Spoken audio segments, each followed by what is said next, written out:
আজকে লাঞ্চের জন্য এই ভর্তাটা বানাইছিলাম, এখনো মুখে লেগে আছে। এত মজার একটা জিনিস আপনাদের সাথে শেয়ার না করলে কি হয়। ফার্স্টে আমরা একটা ফ্রাই প্যানের মধ্যে আমি একটু করে সরিষার তেল নিচ্ছি। তেলটা হালকা একটু গরম হয়ে আসলে এখানে আমরা খোসা সহ রসুন ভেজে নিব। রসুনটা আমরা একটু পোড়া পোড়া করে ভাজবো। অ্যান্ড এটা যাতে মাখাতে সহজ হয়, একটু নরম হওয়া দরকার, সেজন্য আমরা এটা ঢেকে দিব। আমি কি করেছি, 2-3 মিনিটের জন্য ঢেকে আবার একটু নাড়াচাড়া করে দিলাম, আবার ঢেকে দিলাম।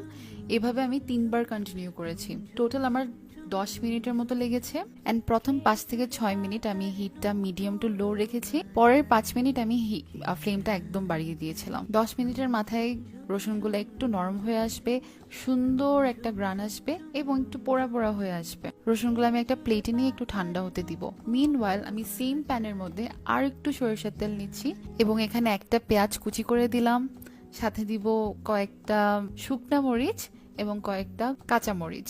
ঝালটা আপনার উপর নির্ভর করে, আপনি বেশি ঝাল খেতে চাইলে বেশি মরিচ দিতে পারেন, বাট আমি মিডিয়াম ঝাল রেখেছি, আমি কয়েকটা দিলাম, বেশি দিনে। পেঁয়াজ আর কাঁচা মরিচটা আমি একটু শ্যালো ফ্রাই করে নিচ্ছি। হালকা একটু ফ্রাই হয়ে আসলে আমি পেঁয়াজগুলা উঠাই নিব। শুকনা মরিচটা রেখে দিব আরো কিছুক্ষণের জন্য। শুকনা মরিচটা আর একটু কালচে কালচে হয়ে আসলে এরপর উঠাবো। তোমার পেঁয়াজ আর কাঁচামরিচ ডান। আর আরো 1 থেকে 1.5 মিনিট আমি শুকনা মরিচটা হাই ফ্লেমে একটু ভেজে নিলাম। একটু কালচে কালচে হয়ে আসার পরে শুকনা মরিচটাও উঠে নিলাম। তো এখন আমার সব উপকরণ রেডি, রসুনটাও ঠান্ডা হয়ে আসছে। এখন আমি ম্যাজিকের মতো এটা ছিলে নিলাম। That is it. এখন আমরা সবগুলো একসাথে মাখিয়ে ভর্তা করে নিব। আমি একটু ধনিয়াপাতা কুচি করে নিলাম। সবার প্রথমে আমি একটু করে লবণ নিচ্ছি আমার হাতে, অল্প করে লবণ দিচ্ছি। আমার হাতে একটু বেশি পড়ে গেছে, তো আমি একটু কমাই নিলাম। লবণের সাথে আমরা শুকনা মরিচটা একসাথে ডলে নিব।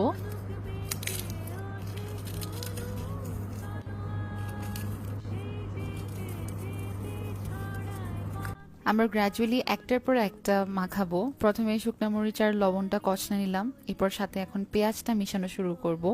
এরপর আস্তে আস্তে রসুন এবং ধনিয়া পাতা মিশাই ভর্তা করে নিব।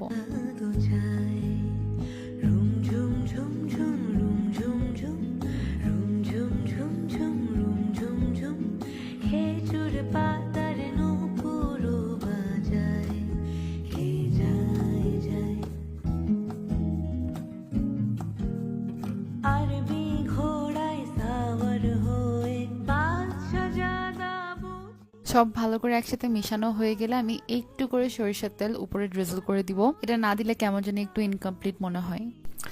দ্যাটস ইট, আমার ভর্তা রেডি। এখন এটা আমি গরম গরম সাদা ভাতের সাথে খাবো। এটা খুবই মজা, আপনি একবার ট্রাই করে দেখেন। ভালো লাগলে আমাকে জানাবেন কেমন লেগেছে। Thank you so much. আল্লাহ হাফেজ।